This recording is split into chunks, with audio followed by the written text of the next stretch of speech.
I guess it's similar to having a pillow over your face, trying to breathe through it.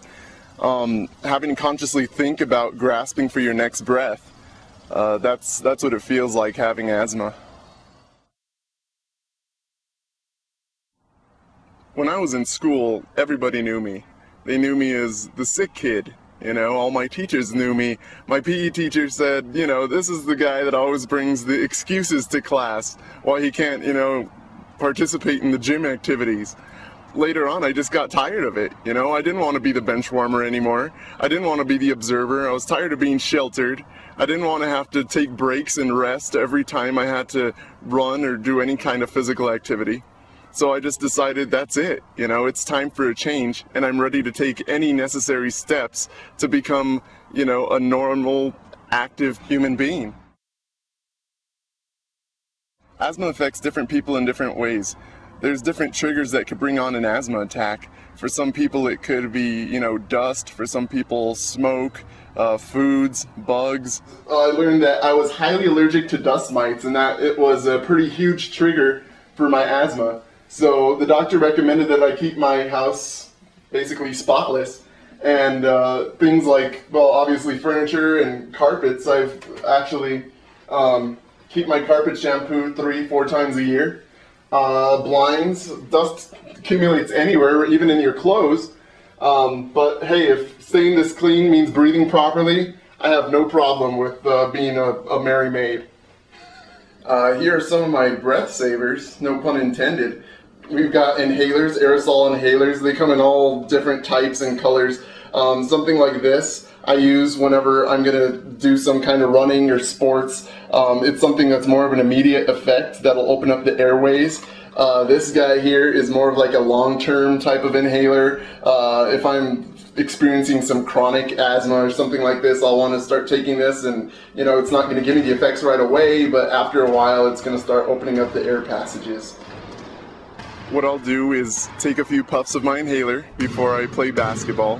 That way it could open up my lungs. All the precautions that I take might seem like a lot of trouble to a lot of people, but for me it's like nothing compared to the person that I was then and the person that I am now. Now I'm running every day, which is amazing. It's something that I never thought I'd be able to do. And maybe I'm not training for marathons, but I am enjoying life a whole lot more.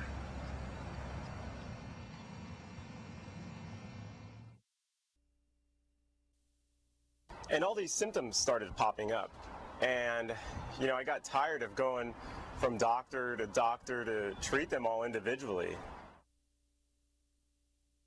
When I was young, growing up and stuff, I had a ton of energy. I was always, you know, the crazy kid. And, you know, as I was in my teens and early 20s, I was in great shape. I was doing all these sports and stuff. And then about, I don't know, maybe 3 years ago, I started losing energy.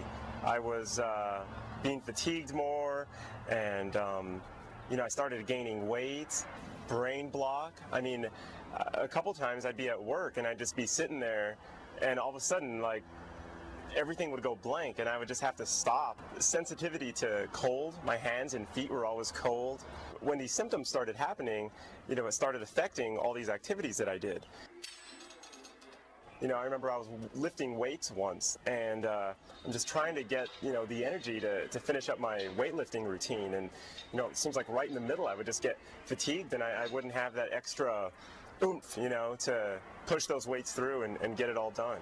I discovered about my thyroid problem when I was talking to a friend of mine, and he was saying that his sister had these, you know, similar symptoms that I was describing to him, and he said his sister had hypothyroidism. So I was like, you know, that might be something that I could look into. In my research, I found that all these related symptoms that I have all relate to hypothyroidism. And I was like, wow, that's exactly what, you know, I'm feeling. So I'm thinking, you know, that might be an issue with me. So I went to my endocrinologist, and there was a series of blood tests that I did. And, you know, according to the results, they found out that I had hypothyroid. The way you treat hypothyroid is, I actually take a natural thyroid supplement, and I have to get a blood test every 6 months to make sure that the supplement is maintaining my levels. Once I started taking my supplements, it was just literally within a couple weeks, I noticed that my energy started getting back to, normal, or I was starting to get more energy. I was like, wow, here I am from this low end of just being fatigued all the time and tired, and I was gaining weight, like I said, and then now I have all this energy. So I'm like, okay, I'm gonna start working out and trying to get in my back to my lifestyle that I had before. Now I run every day, I lift weights, I play soccer, frisbee, I'm pretty active, and I lost the weight and I chiseled down, and now I feel great.